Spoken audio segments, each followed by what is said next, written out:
the wisest thing that PCGS and NGC could do is actually have their customers that submit coins for grading, have them sign a waiver of liability for all future coins that are graded, because of the fact that artificial intelligence is on the horizon and could actually change the grades that they've assigned to coins going back decades. And millions of coins, serious collectors, serious money has changed hands. If you look at PCGS's website, I was looking at it one day about how many coins that they've actually graded over the years, and I know it was in the billions of dollars, and I have to look it up again. It was in the billions of dollars, and let me see if I can find something. Oh, okay, here we go. Have a quick look at this. PCGS auction prices, right? I'm sorry, I'm toggling back and forth. 4,512 sales, 4,505,000 lots, and 69 units or whatever. And then the total value, $7,122,971,777. Astronomical number. PCGS auction prices. They're promoting the fact on their website that their coins have been able to retrieve this value from the market. But what happens when artificial intelligence, which is now on the horizon, comes into play, and the coins that they previously sold based on a certain grade or certain consensus is no longer valid? Let's say somebody gets a coin, buys let's just say, for example, a Mint State 70 coin.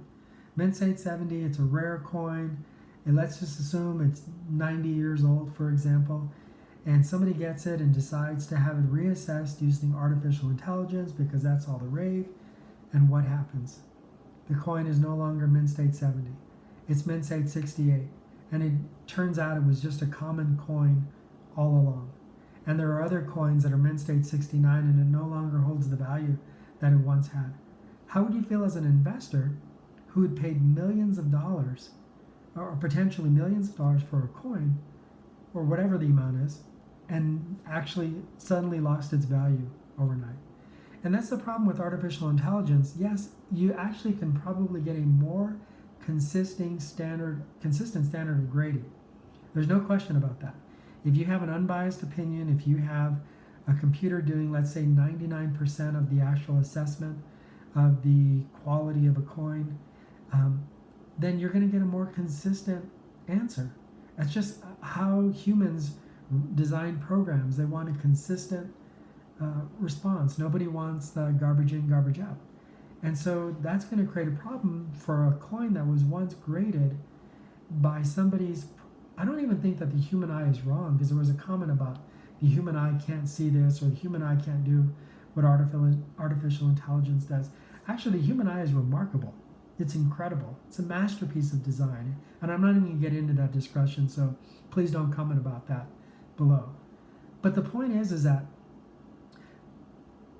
the reason why coin grading goes askew is the personal sentiments of the person that is analyzing the quality of the coin.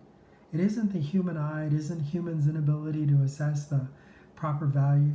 The truth is that it's kind of like looking at chocolate. I personally prefer dark chocolate all day long.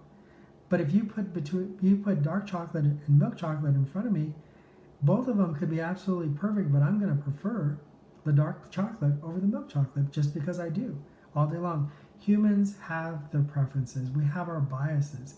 We have the things that we prefer over other things. And those are the things that lend weight.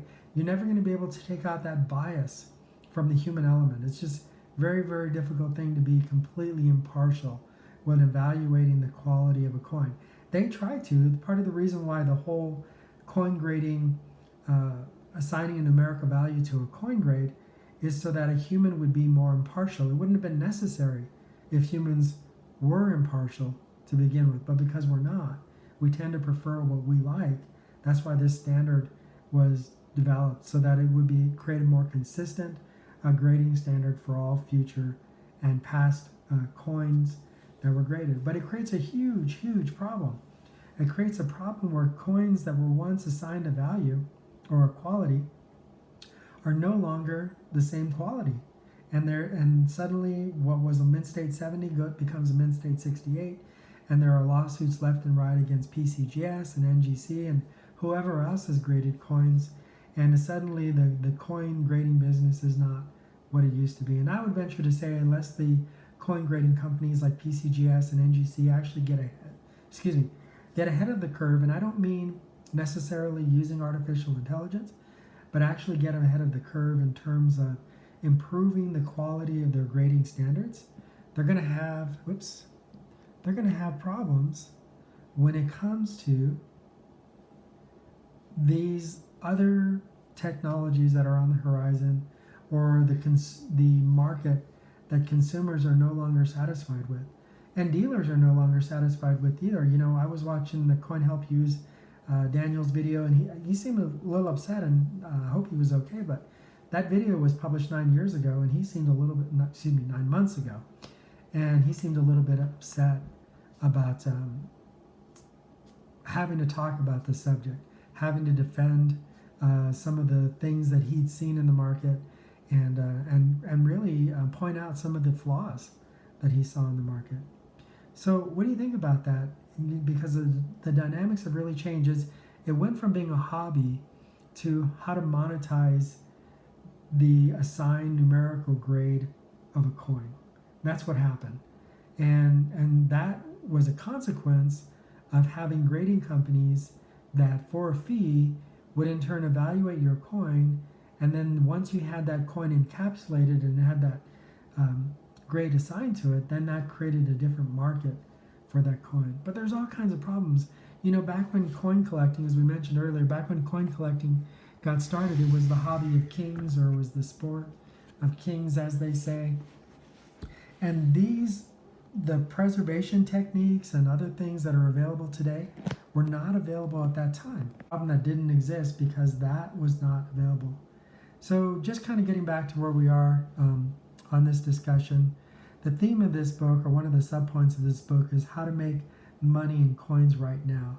And this publication is all about how to find coins to, well, it tells a little bit about the history of where the coin grading companies came along, and then how to crack coins out of their holders, which holders to look for, so that you can find a coin that wasn't graded correctly. That's actually the whole point of this book, this is how you can survive in the coin collecting business. Find a coin that has this old label on it. It's probably graded really, really conservatively. Crack it out of that, send it back in for grading. It'll probably come in 1 or 2 grades higher. And that's the whole point of this book. And I'll give you an example here on page 146. It was 164. Okay. Let's start with this. 146, making money in coins right now. And then the gentleman over the right is one of the most successful coin investors of all time.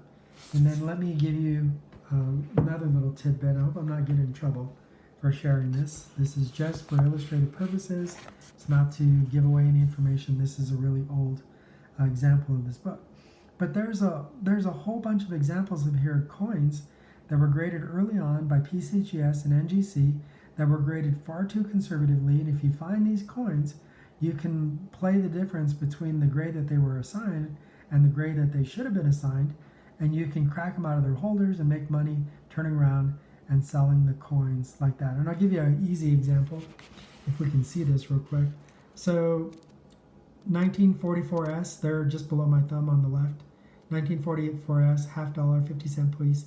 PCGS grade, downgrade. If you downgrade a coin, if it goes from a 64 to a 63, you lose about $26. But if you find an MS64 and an old PCGS label and holder, and you're going to pay approximately, at this time it was $56, it's $75 now. And then you turn around and you have the coin graded, the Mint State 65 grade, at the time that this publication was produced, was $500. Now it's much lower now. I think it's like $275 or $375, something like that. But that's because so many people found the coins in these old holders, and they cracked them out and they sent them back in, and then they got assigned the higher grade. And the more coins that were available in the higher grade, the more diluted not only the value of those higher grades became, but then all the lower grades also became a little more diluted.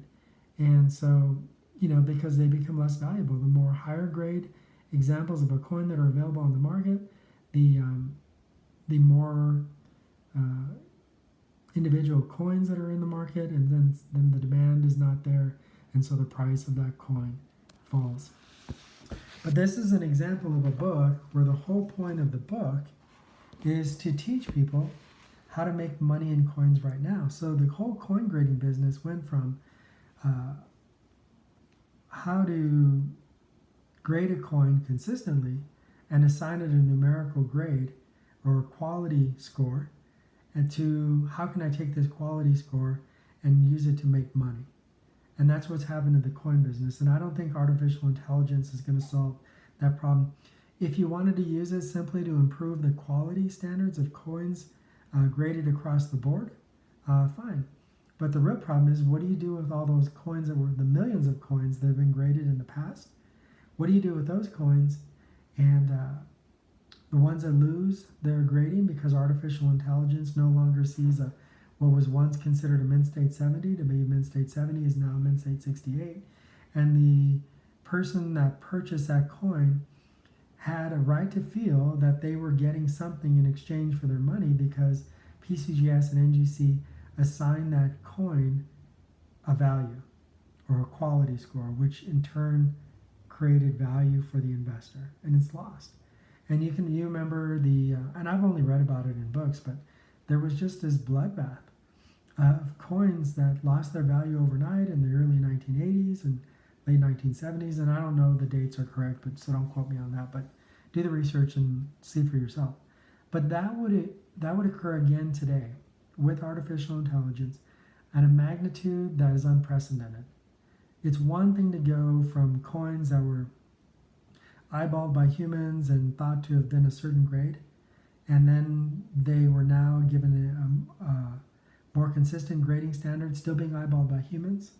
And it was so what was once considered a mint state 64 becomes a mint state 63, and so on. That's one thing. But it's quite another thing when you use a machine that was going to have 99.98% accuracy and take a mint state 70 now becomes a mint state 68, and that happens a million times over with coins, and it's no longer the hobby that people once hoped that it would be. Anyways, YouTube, this is my video tonight. Thank you for watching. This is me, Chris. This is Coins in the Wild. I hope I didn't get too long-winded. I hope you enjoyed the show. Thank you for watching. Tell me what you think. What are your thoughts on artificial intelligence and coin grading? What are your thoughts on how to make money in coins right now? Thanks again, YouTube, for watching. Have a good night. Bye now.